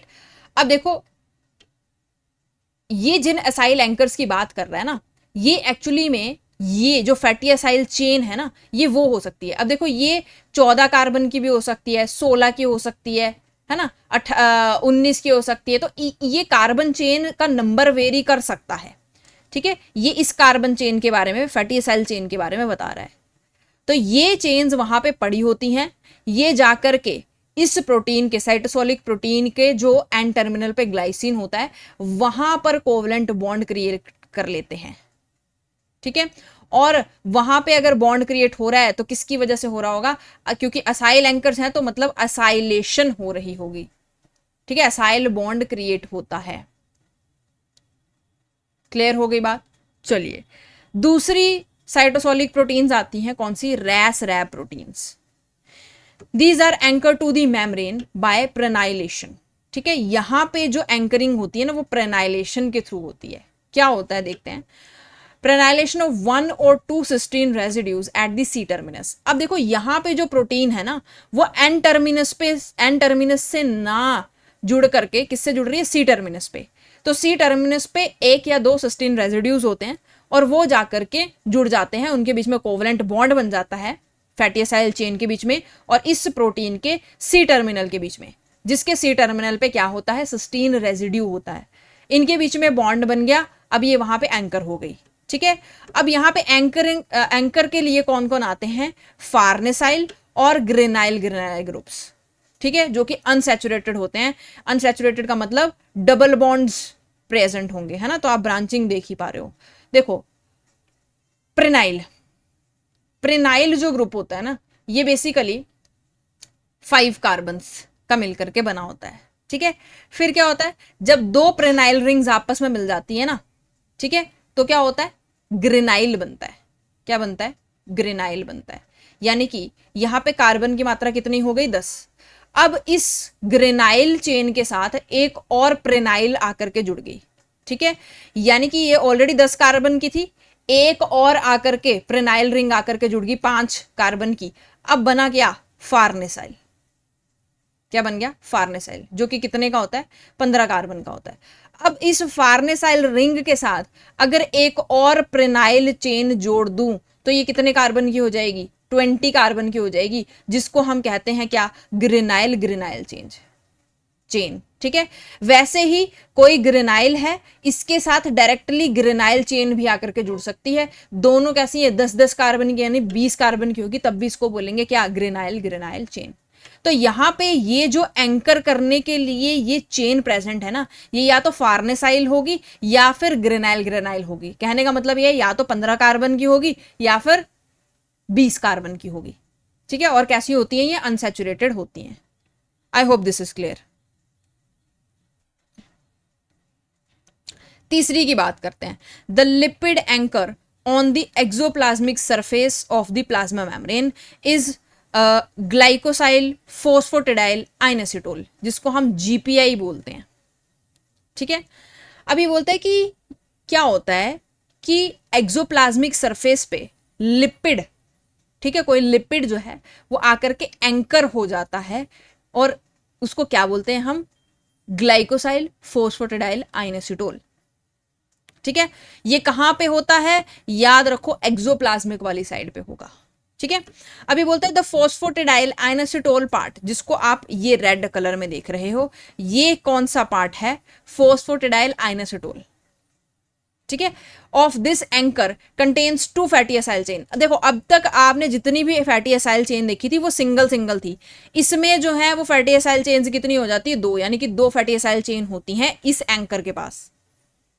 पिछले आप एसाइल एंकर देख के आए, प्रेनाइलेशन आप देख के आए, उन सभी में सिंगल चेन प्रेजेंट थी, यहां पे 2 फैटी एसाइल चेन प्रेजेंट होती हैं। क्लियर होगी बात। That extend into the bilayer. The phosphoethanolamine unit, जो कि आपको पर्पल कलर में दिखाई है, ये है phosphoethanolamine unit, is anchored in the anchor link it to the protein. तो ये एंकर, ये देखो ये पूरा एंकर का हिस्सा है।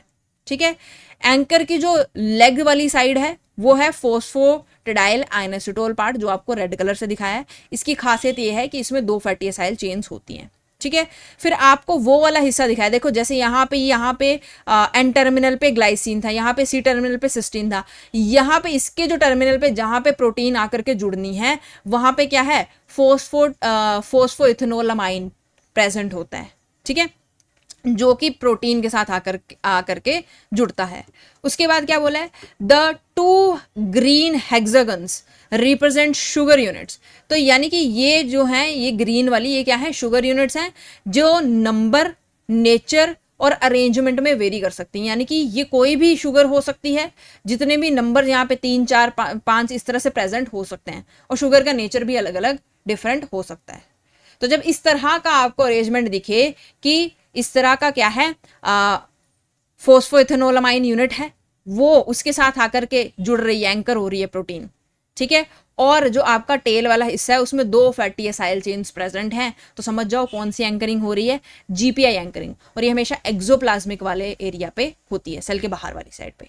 ठीक है, अंदर वाली साइड पे आपको कौन कौन सी देखने को मिल जाएगी, असाइलेशन और प्रेनाइलेशन। दोनों में जो असाइल एंकर्स होते हैं ना, चाहे एसाइलेशन देख लो चाहे प्रेनाइलेशन देख लो, दोनों में single fatty acyl chain present होती है। दोनों में फर्क क्या होता है, प्रेनाइलेशन में अनसैचुरेटेड चेन प्रेजेंट होती है यानी कि डबल बॉन्ड्स प्रेजेंट होंगे, और एसाइलेशन में कौन सी होती है, सैचुरेटेड चेन प्रेजेंट होती है। क्लियर होगी बात, तीनों में फर्क नजर आ गया, क्लियर हो गया। आगे बढ़ते हैं हम, क्या बोल रहा है, all transmembrane proteins and glycolipids are asymmetrically oriented in the bilayer.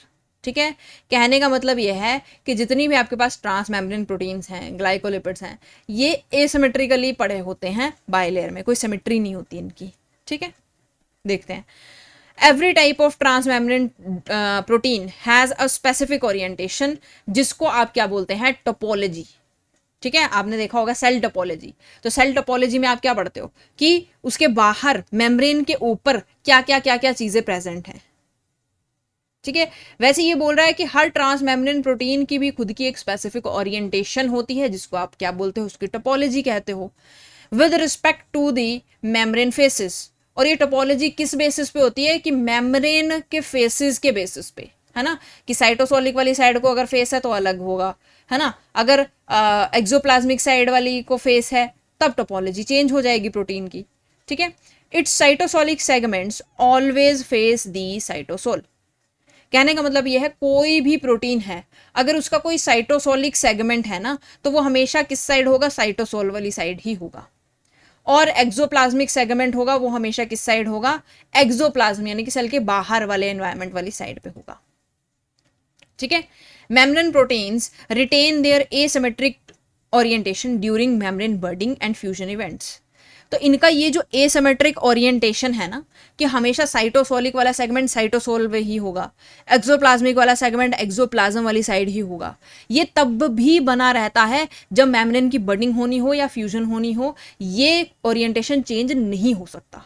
ठीक है, अब पिछले लेक्चर्स में वहां पे हमने बात की थी कि कुछ क्लोरोप्लास्ट, माइटोकॉन्ड्रिया, इस तरह के ऑर्गेनेलीज होते हैं जिनमें ये फेसेस जो है ना वो बदल जाते हैं, वो चेंज हो जाते हैं। ठीक है, तो इसीलिए मैंने आपको कहा था कि पिछले लेक्चर्स प्लीज गो थ्रू करके आइए, अगर आप बीच से शुरू करेंगे आपको कुछ समझ नहीं आएगा।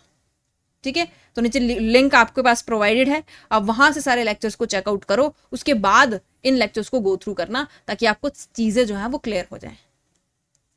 ठीक है, अभी बोल रहा है many transmembrane proteins contain carbohydrate chains covalently linked to serine, threonine and asparagine side chains of the polypeptide. बोला बहुत सारे ट्रांसमेम्ब्रेन प्रोटीन्स जो होती है ना, उनके पास कार्बोहाइड्रेट चेन होती है। ठीक है, जैसे कि मैंने अभी आपको बताया था, जैसे हमने ग्लाइकोप्रोटीन की बात की थी, वहां पे क्या था, प्रोटीन थी, प्रोटीन की जो अमाइनो एसिड चेन थी ना, उसके ऊपर क्या था, कार्बोहाइड्रेट आकर के जुड़ा हुआ था, यानी कि उसकी ग्लाइकोसाइलेशन हो रखी थी। और वहां पे भी हमने पढ़ा था कि ये ग्लाइकोसाइलेशन पर्टिकुलर अमाइनो एसिड्स पे होती है, सीरीन, थ्रियोनिन, एस्पार्जिन पे। ठीक है, such transmembrane glycoproteins are always oriented so that all carbohydrate chains are in the exoplasmic domain। ठीक है, अब हमेशा जब भी किसी प्रोटीन के ऊपर कार्बोहाइड्रेट लगा हो यानी कि उसकी ग्लाइकोसाइलेशन हुई हो, तो इसका जो ग्लाइकोसाइलेटेड वाला पार्ट है वो हमेशा एक्सोप्लाज्मिक वाले फेज में रहता है, सेल के बाहर वाले फेज पे की साइड को रहता है। क्लियर होगी बात। Glycolipids in which a carbohydrate chain is attached to the glycerol or sphingosine backbone of a membrane lipid is always located in the exoplasmic leaflet with the carbohydrate chain protruding from the membrane space। ठीक है, वैसे ही glycolipids ले लो। ठीक है, जिसमें क्या होता है, कार्बोहाइड्रेट जो है वो किसी ग्लिसरोल के साथ या स्फिंगोसिन बैकबोन के साथ अगर जुड़ा है तो वो, ठीक है, जैसे यहां पे मान लो कि जुड़ा है इस मेम्ब्रेन के साथ पे, ठीक है, तो यहाँ पे आप मान लो स्फिंगोसिन के साथ जुड़ा है या ग्लिसरोल के साथ जो है वो शुगर मोइटी जुड़ी हुई है, तो ये जो शुगर मोइटी है ये मेम्ब्रेन लिपिड से, है ना, बाहर की साइड को प्रोट्रूड करती है, और बाहर की साइड को यानी कि कहाँ को, सेल के एक्सोप्लाज्म वाली साइड पे। कहने का मतलब ये है किसी भी चीज के साथ अगर कार्बोहाइड्रेट जुड़ी है ना, वो सेल के आउटसाइड वाला साइड ही होगा, एक्सोप्लाज्म वाला साइड ही होगा। क्यों? क्योंकि ये जो ग्लाइकोसाइलेशन है ना, और ये जो स्फिंगोसिन के साथ कार्बोहाइड्रेट का जुड़ना, इन सब का काम जब हम सेल सिग्नलिंग वगैरह पढ़ेंगे ना वहां पे आएगा। ठीक है, तो सेल सिग्नलिंग में ये हेल्प करते हैं। इसीलिए कार्बोहाइड्रेट अगर जुड़ा है कहीं पे भी प्रोटीन के साथ या मेम्ब्रेन लिपिड के साथ, है ना, तो तो इसका जो फेस है ना, जो इसका पोजीशन है वो बाहर वाली साइड को होने वाला है। कार्बोहाइड्रेट की चेन है वो हमेशा एक्सोप्लाज्म वाली साइड को ही होगी।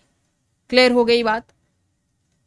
चलिए अब देखो, ये सारी बेसिक चीजें आपको बताना इसलिए जरूरी है क्योंकि जब एक्सपेरिमेंटल क्वेश्चन बनते हैं ना, तो वहां पे ऐसा ही कोई एक्सपेरिमेंट दिया होगा।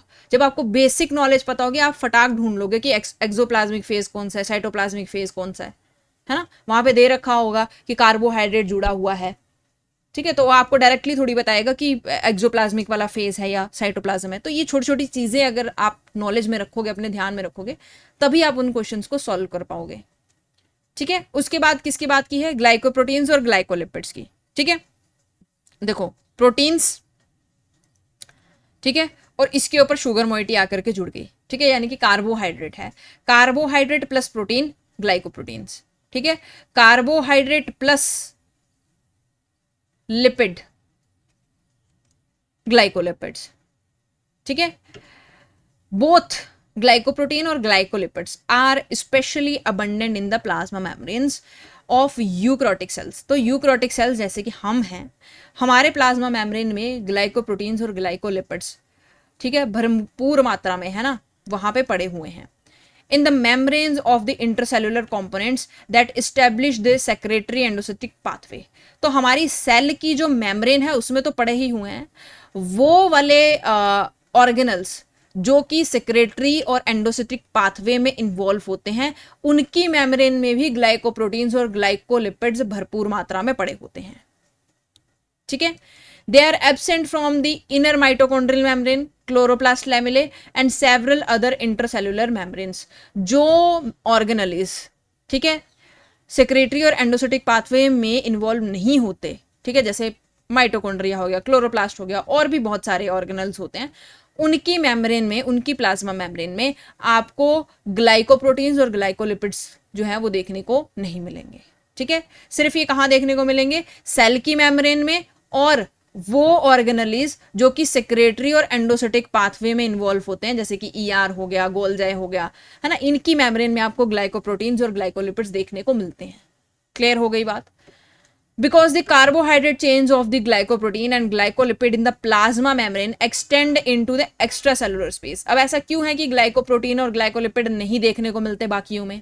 क्योंकि जो ईआर और आपका गोल्जाई है ना, वो तो ट्रांसपोर्ट करता रहता है ना। जब हमने लास्ट लेक्चर्स की बात की थी तो वहां पे हमने ट्रांसपोर्टेशन भी देखा था कि कैसे सेल के अंदर ट्रांसपोर्टेशन होता है। तो वहां पे हमने क्या बोला था? वेसिकल फॉर्मेशन होती है ना, यहाँ से पिंच ऑफ हो जाता है वेसिकल, जो है फिर आगे ऑर्गेनली तक जाता है, तो वहां पे ट्रांसपोर्ट चल रहा है। तो इसीलिए उन ऑर्गेनलीज की मेम्ब्रेन में आपको ग्लाइकोप्रोटीन्स और ग्लाइकोलिपिड्स देखने को मिलेंगे, क्योंकि वहां से तो ये ग्लाइकोप्रोटीन्स जो है वो सफर तय करके एक्सोप्लाज्मिक वाले स्पेस में जा सकते हैं, लेकिन बाकियों का एक्सोप्लाज्म के साथ कोई लेना देना नहीं है। तो वहां से वेसिकल, एक तो वैसे ही वेसिकल वहां पे ट्रांसपोर्टेशन कम होगी, अगर होगी भी तो वो सीधा डायरेक्टली सेल मेम्ब्रेन के साथ नहीं होगी ना। सेल मेम्ब्रेन के साथ अगर ट्रांसपोर्टेशन होना है तो या तो सेक्रेटरी ट्रांसपोर्ट होगा या तो एंडोसिटिक पाथवे से होगा। ठीक है, they are available to interact with the components of the extracellular matrix as well as with the lectins। lectins वो होते हैं, वो प्रोटीन्स होते हैं जो कि किसी स्पेसिफिक टाइप की शुगर के साथ ही बाइंड करते हैं, है ना। अब सेल के बाहर लेक्टिन्स पड़े हो सकते हैं, ग्रोथ फैक्टर्स होते हैं, एंटीबॉडीज होती है, बहुत सारी चीजें होती हैं जिनके साथ इंटरेक्शन में ग्लाइकोप्रोटीन्स यानी कि जो आपका कार्बोहाइड्रेट है ना, वो आपकी हेल्प करता है। और कार्बोहाइड्रेट इसीलिए, है ना, या ग्लाइकोप्रोटीन आप कह लो या ग्लाइकोलिपिड आप उसको कह लो, इसीलिए सेल की मेम्ब्रेन में मिलेगा और सिर्फ उन्हीं ऑर्गेनल्स की मेम्ब्रेन में मिलेगा जो सेक्रेटरी और एंडोसिटिक पाथवे में इन्वॉल्व होते हैं। Right, I hope this is clear. चलिए, अच्छा, अब ये जो है ना काफी इंटरेस्टिंग टॉपिक है, इससे क्वेश्चन बन जाता है, इसको ध्यान से देखो। कैसे पता चलता है ह्यूमन का ब्लड ग्रुप? ठीक है, कोई भी ह्यूमन है उसका अगर ब्लड ग्रुप का एक जनरल स्ट्रक्चर आप देखो ना, तो क्या होता है, या तो यहाँ पे कोई लिपिड होगा या तो प्रोटीन होगा, उसके साथ, ठीक है, जैसे ये आरबीसी की मेम्ब्रेन है ना, आरबीसी की मेम्ब्रेन जो है ना, उसमें प्रोटीन हो सकता है या लिपिड हो सकता है। अब उसके ऊपर कोई कार्बोहाइड्रेट आकर के जुड़ेगा, ठीक है, कौन सा कार्बोहाइड्रेट आकर के जुड़ता है? सबसे पहले जुड़ता है ग्लूकोज। ग्लूकोज के साथ फिर आगे जुड़ता है कौन, गैलेक्टोज, ठीक है। फिर उसके बाद कौन जुड़ता है, एन एसिटाइल ग्लूकोसामाइन, और फिर इस एन एसिटाइल ग्लूकोसामाइन के साथ दोबारा से कौन जुड़ता है आकर के, गैलेक्टोज। इस गैलेक्टोज के साथ जुड़ती है कौन, फ्यूकोज रिंग, ठीक है। फ्यूकोज भी एक शुगर होती है। अब अगर किसी भी पर्सन में ये सारा अरेंजमेंट पड़ा हुआ है, ठीक है, ये सारी कार्बोहाइड्रेट, ये सारी ग्लाइकोसाइलेशन हो रखी है लिपिड के ऊपर या प्रोटीन के ऊपर, तो उसका जो ब्लड ग्रुप होगा ना वो ओ हो जाएगा, ठीक है। कहने का मतलब क्या है, ओ एंटीजन का मतलब क्या होगा कि ओ ब्लड ग्रुप प्रेजेंट है उस ह्यूमन में, ठीक है। अब होता क्या है, सब में ये ओ तक इतना तो बनता ही है, ठीक है। अब किसी का ब्लड ग्रुप ए होता है, किसी का बी होता है, तो वो कैसे हो जाता है, ओ तो सब में बनता है, ठीक है। अब किसी का ओ से ए कैसे बन गया, तो अगर वहां पे गैलनेक ट्रांसफरेज एंजाइम आ गया, वो क्या करता है, एन एसिटाइल ग्लूकोसामाइन उठा करके यहां गैलेक्टोज के साथ एक और यहां पे जोड़ देता है, ठीक है। जब ये जुड़ जाता है तो किसी का जो ब्लड ग्रुप है, अब वो क्या हो गया, ए, क्योंकि ए एंटीजेंस प्रेजेंट है तो ए ब्लड ग्रुप हो जाएगा।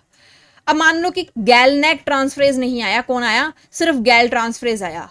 गैल ट्रांसफरेज जो है वो एन एसिटाइल ग्लूकोसामाइन नहीं जोड़ता, वो क्या जोड़ता है, गैलेक्टोज की ही एक और यूनिट यहां पे जोड़ देती है, जिसकी वजह से जो ब्लड ग्रुप है वो चेंज होकर के अब हो गया बी एंटीजन, यानी कि बी ब्लड ग्रुप जो है वो हो गया, ठीक है। तो इस तरह से जो ब्लड ग्रुप्स हैं वो डिसाइड होते हैं, ठीक है। ओ देखो, ओ वाला स्ट्रक्चर तो हर किसी में होता है, बस एक शुगर से सारी गेम चेंज हो जाती है। अगर गैलनैक आके जुड़ गया तो ए ब्लड ग्रुप हो जाएगा, और गैलेक्टोज की ही एक और यूनिट आकर के जुड़ गई तो गैलेक्टोज की वजह से बी ब्लड ग्रुप जो है वो इंसान का हो जाएगा, ठीक है। उसके लिए आपको एक टेबल दिया है, ये छोटा सा टेबल आप लर्न कर सकते हैं। ये स्ट्रक्चर आप याद रखिए कि ग्लूकोज है, गैलेक्टोज है ना, फिर उसके बाद एनेसिटाइल ग्लूकोसामाइन है, फिर उसके बाद गैलेक्टोज है, फिर उसके बाद नीचे फ्यूकोज रिंग लगी होगी, ये तो सब में होगा ही, ठीक है। जिसमें गैलनैक भी नहीं है, जिसमें ये वाला गैलेक्टोज भी नहीं है, सिर्फ इतना ही स्ट्रक्चर प्रेजेंट है, तो वो ओ एंटीजन यानी कि ओ ब्लड ग्रुप का इंसान जो है वो होगा, ठीक है। सिर्फ एक शुगर मोइटी याद रख लीजिए, गैलनैक जुड़ा तो ए आ जाएगा, और गैलेक्टोज ही दोबारा जुड़ गया तो बी आ जाएगा, कोई भी नहीं जुड़ा तो ओ आ जाएगा, ठीक है। तो ये टेबल याद रख लीजिए। ब्लड ग्रुप है ए, तो एंटीजन्स कौन से होंगे आरबीसी पे, ए के ही, है ना। और सीरम एंटीबॉडीज कौन सी होंगी, एंटी-बी। एंटी-बी का मतलब क्या है कि अगर ऐसे बंदे को जिसका ब्लड ग्रुप ए है, उसको तुमने बी वाला ब्लड ग्रुप चढ़ा दिया, अब ये इसके ब्लड के लिए ये बी वाली तो एंटीबॉडीज की तरह बिहेव करेंगी ना, ब्लड क्लॉट होना शुरू हो जाएगा और इंसान की मौत हो जाएगी। यानी कि ये किस किस से ब्लड ले सकता है, सिर्फ ए वाले से और ओ वाले से। क्यों, क्योंकि देखो ओ वाला जो स्ट्रक्चर है ना वो तो ऑलरेडी इसमें प्रेजेंट है, बस एक शुगर नहीं है, तो वो अगर ये एंजाइम उसके पास है तो ये ऐड कर लेगा, है ना, क्योंकि पहले तो यही बनेगा ना बॉडी में, उसके बाद ये एंजाइम आया। और अगर ए वाले बंदे के पास जिसका ऑलरेडी ब्लड ग्रुप क्या है, ए है, उसके पास तो भरपूर मात्रा में ये पड़ा होगा, आपने उसको ये वाला ब्लड ग्रुप चढ़ा दिया, अब ये वाले एंजाइम को, गैलनैक को यूज करके वो ये शुगर मोइटी तो अटैच कर ही लेगा ना, यानी कि आप उसको ये वाला ब्लड ग्रुप इजीली चढ़ा सकते हो, ठीक है। ए वाला चढ़ा सकते हो और ओ वाला चढ़ा सकते हो। वहीं पे किसी का ब्लड ग्रुप क्या है, बी है, यानी कि उसके जो एंटीजन्स आरबीसी पे होंगे वो बी के ही होंगे। अगर आपने इसको ए वाला ब्लड ग्रुप चढ़ा दिया, एंटी ए, यानी कि एंटीबॉडीज बनाना शुरू कर देगा, तो यानी कि उसकी मौत हो जाएगी। तो आप इसको सिर्फ कौन सा ब्लड ग्रुप दे सकते हो, बी वाला और ओ वाला, ठीक है। लेकिन अगर किसी का ए बी दोनों है, ठीक है, तो दैट मीन्स कि ये ओ वाले पे ये ए भी जुड़ गया और ये बी वाला, दोनों एंजाइम्स ने अपना अपना काम कर दिया, दोनों शुगर मोइटीज जुड़ गई। अब क्या हुआ, ए बी के पास एंटीजन्स कौन से होंगे, ए के भी होंगे बी के भी होंगे, यानी कि अगर आप इसको ए ब्लड ग्रुप दे देते हो खाली तब भी कुछ नहीं होगा, क्योंकि एंटीबॉडीज ही नहीं बना पाएगा ना, ठीक है। और आप इसको हर एक टाइप का ब्लड जो है ना, वो ये रिसीव कर सकता है, तो इसको यूनिवर्सल रिसीवर कहा जाता है कि हर किसी से ब्लड ग्रुप जो है वो ले सकता है। वैसे ही ओ वाला है, अब ओ वाला जो है उसके पास एंटीजन्स ओ की ही होंगी, यानी कि अगर आप इसको ए ब्लड ग्रुप चढ़ा दोगे तब भी मर जाएगा, बी चढ़ा दोगे तब भी मर जाएगा। सिर्फ और सिर्फ ये किससे ले सकता है, जिसका ब्लड ग्रुप ओ हो, ठीक है। क्यों? क्योंकि ना तो इसके पास ये वाला एंजाइम होगा, ना तो इसके पास ये वाला एंजाइम होगा, है ना। तो अगर आप इसको ए वाला ब्लड ग्रुप चढ़ा दोगे तो ये जो है वो इसके लिए खतरा बन जाएगा, बी वाला चढ़ा दोगे तो ये खतरा बन जाएगा। तो सिर्फ ओ वाला पर्सन ही इसको डोनेट कर सकता है। आई होप दिस इज क्लियर, है ना। चलिए अब आगे बढ़ते हैं और नेक्स्ट देखते हैं, lipid binding motifs help target peripheral proteins to the membrane. कैसे पेरिफेरल प्रोटीन्स मेम्ब्रेन के साथ जुड़ती हैं उसके बारे में बात करेंगे। क्या बोल रहा है? Many peripheral proteins including phospholipase, enzymes होते हैं ये, ठीक है। लास्ट लेक्चर में इनके बारे में पढ़ा था, अलग अलग ए सी डी इस तरह से एंजाइम्स होते हैं ना, A2 C और D। तो many peripheral proteins including phospholipases initially bind to the polar head group of the membrane phospholipids to carry out their catalytic function. बोल रहा है बहुत सारी पेरिफेरल प्रोटीन्स की तरह ही जो फॉस्फोलाइपेज एंजाइम्स होते हैं ना, वो भी जो हेड ग्रुप होता है लिपिड का, ये जो वाला जो हेड ग्रुप है ना, इसके साथ जाकर के ये बाइंड कर जाते हैं, ठीक है। और फिर वहां पे अपना कैटालिटिक फंक्शन परफॉर्म करना शुरू कर देते हैं। क्या होता है? When this enzyme is in aqueous solution, है ना, पानी में ये पड़ा हुआ है, it's Ca2 containing active site is buried in a channel lined with hydrophobic amino acids। ठीक है, कैसे होता है देखो इस डायग्राम से समझते हैं। अब ये क्या बोल रहा है? बोल रहा है कि जब ये एंजाइम एक्वस सोल्यूशन में पड़ा होगा, ठीक है, बाहर सेल के बाहर वाला जो एरिया है वो तो है ही है ना, वहां पे तो वाटर वगैरह पड़ा ही हुआ है। तो ये बोलता है कि इसका जो CO2 कंटेनिंग एक्टिव साइट है ना, जैसे ये एंजाइम है, इसका यहाँ पे CO2 आप देख रहे हो पड़ी हुई है यहाँ पे, ठीक है, देखो यहाँ पे दिखाया हुआ है। तो ये CO2 कंटेनिंग एक्टिव साइट है ना, ये एक चैनल जो कि आपका हाइड्रोफोबिक अमाइनो एसिड से बना होता है ना, ये पूरा का पूरा ये जो चैनल आपको दिखाई दे रहा है ये, ठीक है, ये हाइड्रोफोबिक अमाइनो एसिड्स का बना हुआ है, ये पूरा का पूरा चैनल। यहाँ पे सारी जगह क्या है? हाइड्रोफोबिक अमाइनो एसिड्स प्रेजेंट है। अभी बोलता है the enzyme binds with greater affinity to bilayer composed of negatively charged phospholipids. ठीक है, जैसे हमने पीछे देखा था, है ना, ग्लाइको प्रोटीन में भी हमने देखा था कि वहां पे यहाँ से जो अटैचमेंट हो रही है ना इनके हेड के साथ, ये वाली तो चीज अलग है, यहाँ पे हाइड्रोफोबिक अमाइनो एसिड्स हैं, यहाँ पे जो अटैचमेंट हो रही है वो कैसे हो रही होगी? चार्जेस की वजह से।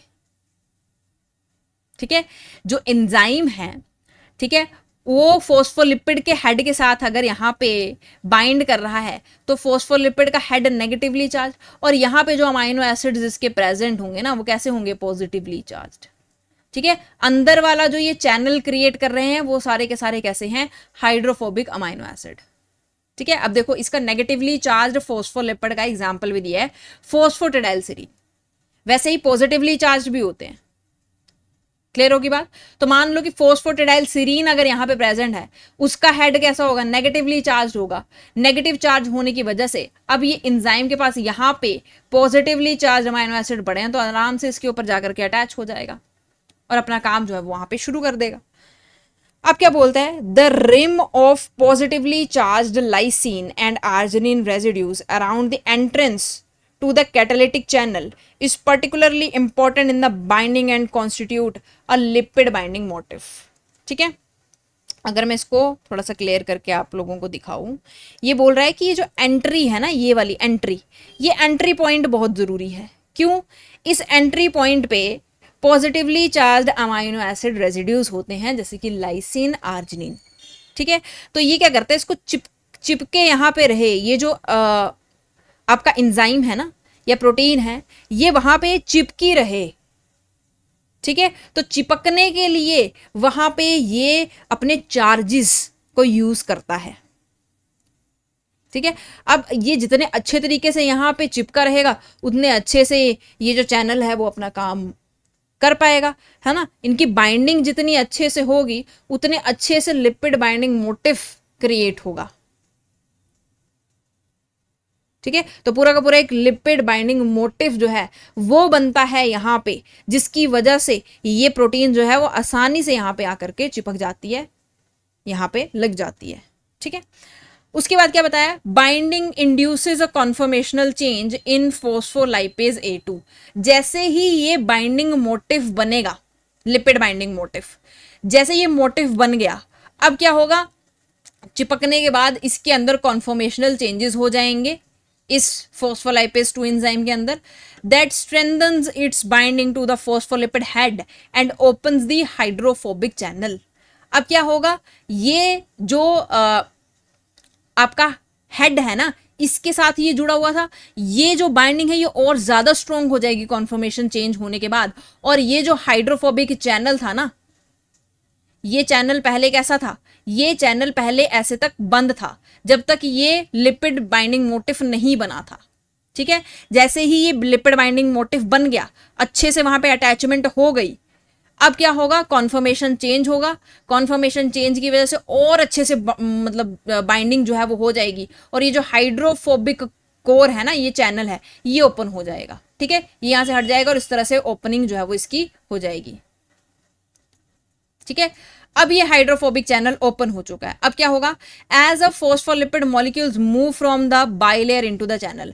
अब यहां से जो फोस्फोलिपिड बाइलेयर वाला जो मॉलिक्यूल था ना, वो इस चैनल से यहां को अंदर को चला जाता है।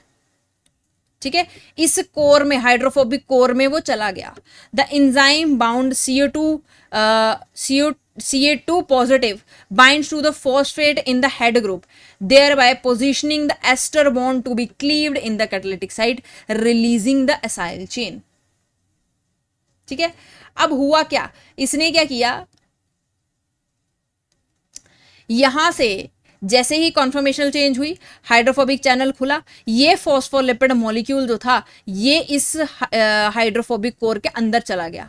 ठीक है, अब यहां पे ये जो CO2 पॉजिटिव बैठा हुआ है, ये क्या करेगा, इस फॉस्फेट के साथ, इस हेड ग्रुप में फॉस्फेट है ना, इस फॉस्फेट के साथ जो एस्टर बॉन्डिंग यहां पे हो रखी थी, ये इसको ब्रेक कर देता है।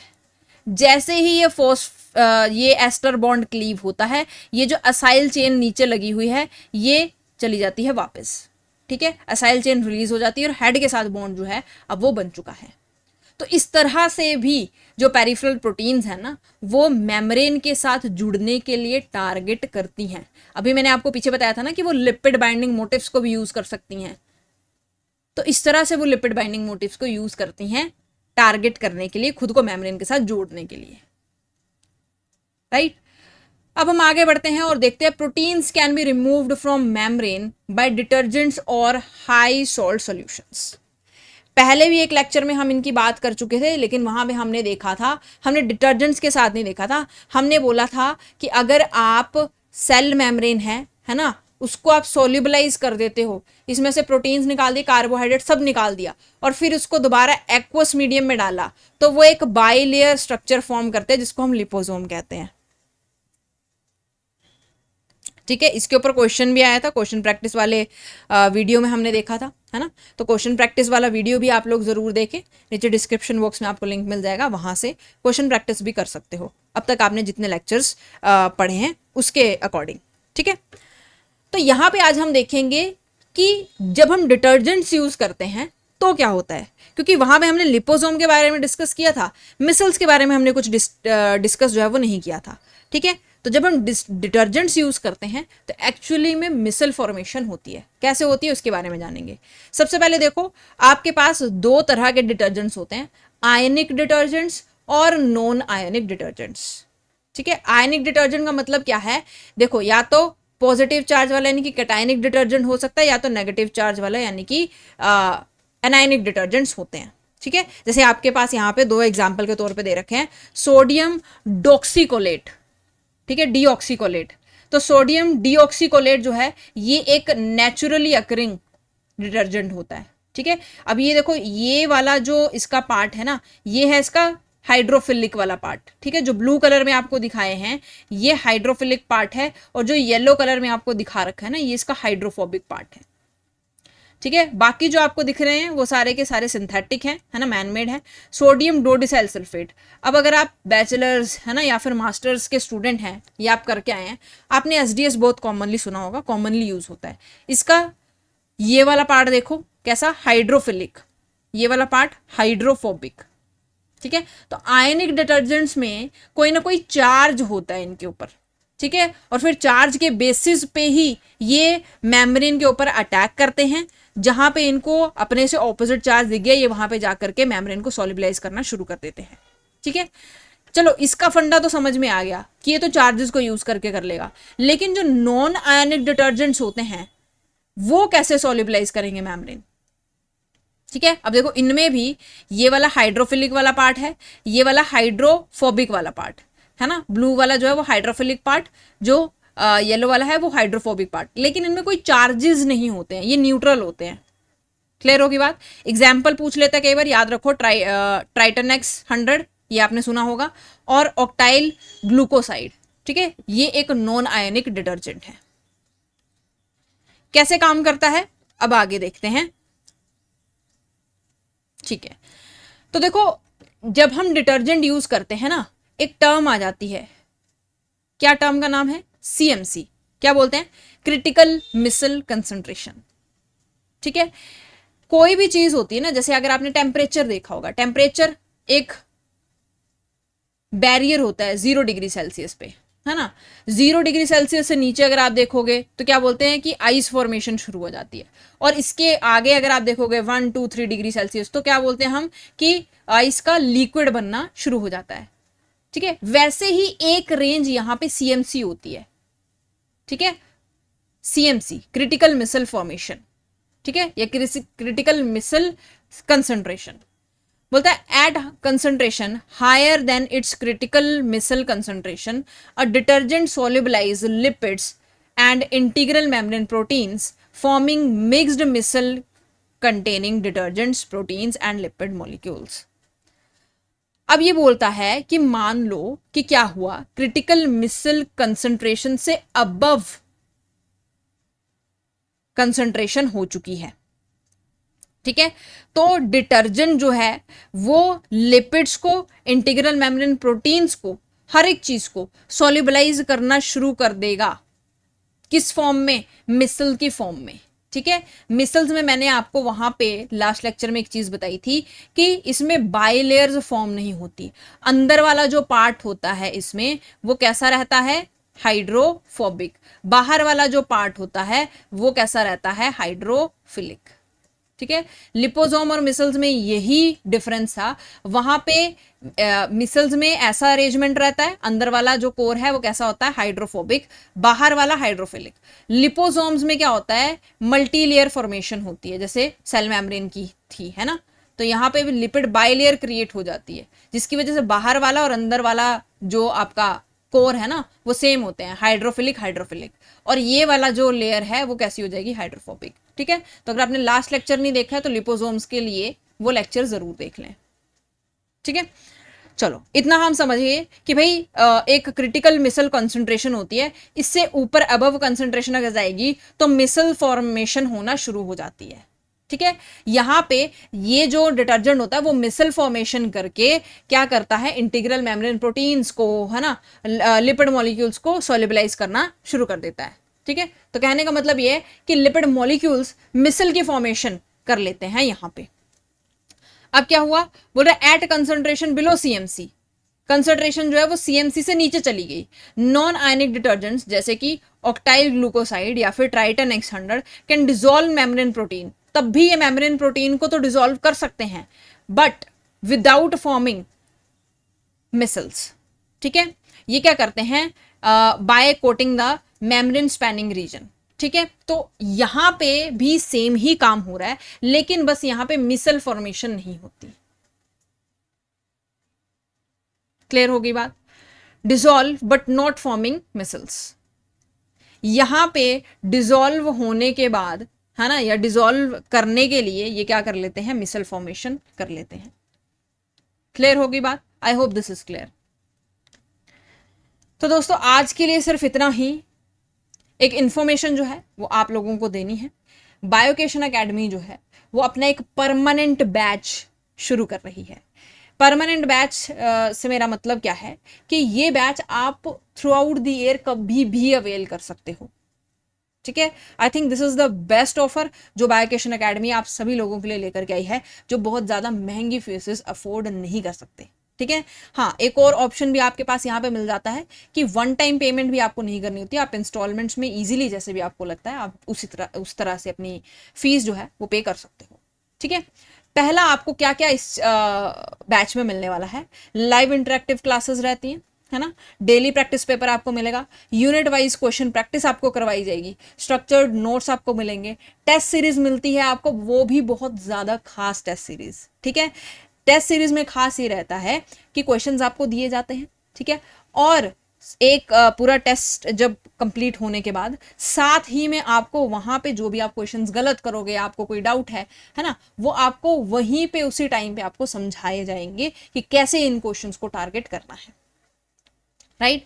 उसके बाद स्ट्रेटजी एंड शेड्यूल डिजाइनिंग। अब देखिए बहुत सारे बच्चों को मुझे लगता है कि इस चीज की जरूरत होती है ना, बहुत सारे बच्चे अलग अलग कोर्सेज में एनरोल हो जाते हैं लेकिन अपना शेड्यूल, अपनी स्ट्रेटजी नहीं बना पाते। तो अगर उसमें आपको दिक्कत आती है तो आपको हेल्प दी जाएगी इस बैच के थ्रू। ठीक है। और नेक्स्ट एक और खास चीज, डेली टास्क मैनेजर।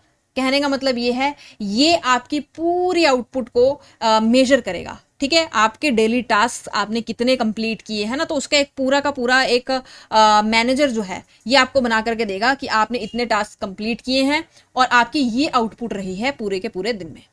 राइट। तो ये एक बहुत अच्छी चीज़ है, बहुत ही न्यू चीज़ है जो सिर्फ और सिर्फ आपको बायोकेशन एकेडमी दे रही है, और लाइफ टाइम एक्सेस तो आपको मिलेगा ही।